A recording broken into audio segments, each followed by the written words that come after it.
This is a strange discovery. In ancient Israel, traces of marijuana found on ancient Israel's shrine altar. I don't think there's any doubt about the cultic context of the find. This is on Inverse, on WND. Scientists in Israel believe they found evidence of some of the oldest and holiest rollers in biblical history deep in the inner sanctum of an 8th century BC shrine. Worshippers were not just burning frankincense, they were also burning marijuana for some reason. The Tel Arad fortress is believed to be the southernmost stronghold for the kingdom of Judah, which was formed after the death of King Solomon. When that fortress was excavated in the 1960s, scientists found evidence of a religious shrine on the northwestern edge of the site. Within that shrine, scientists found a room containing cult objects and 2 stone altars with a black clump of organic material carefully placed on top of each one. And decades later, a new chemical analysis of the plant material revealed that one altar, the larger one, likely contained frankincense.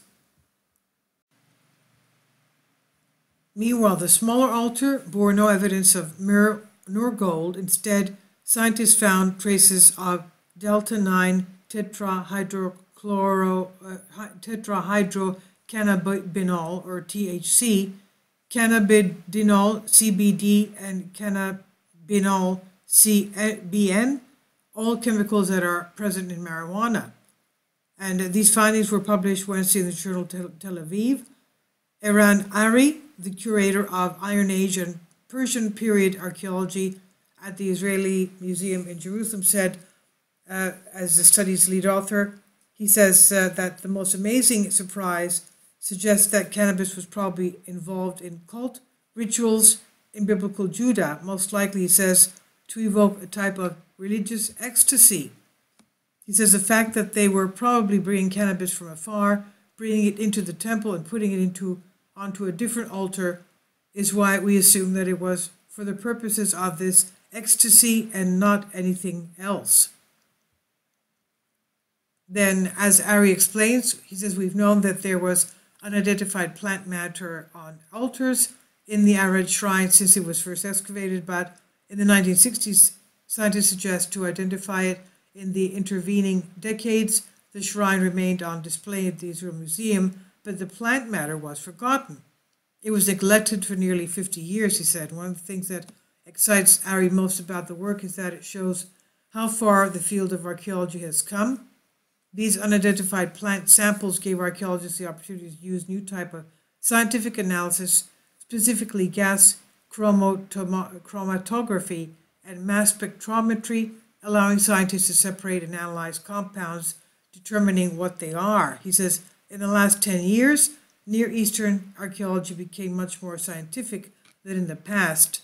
The time had finally arrived to figure out what these ancient Judahites were burning in their temple.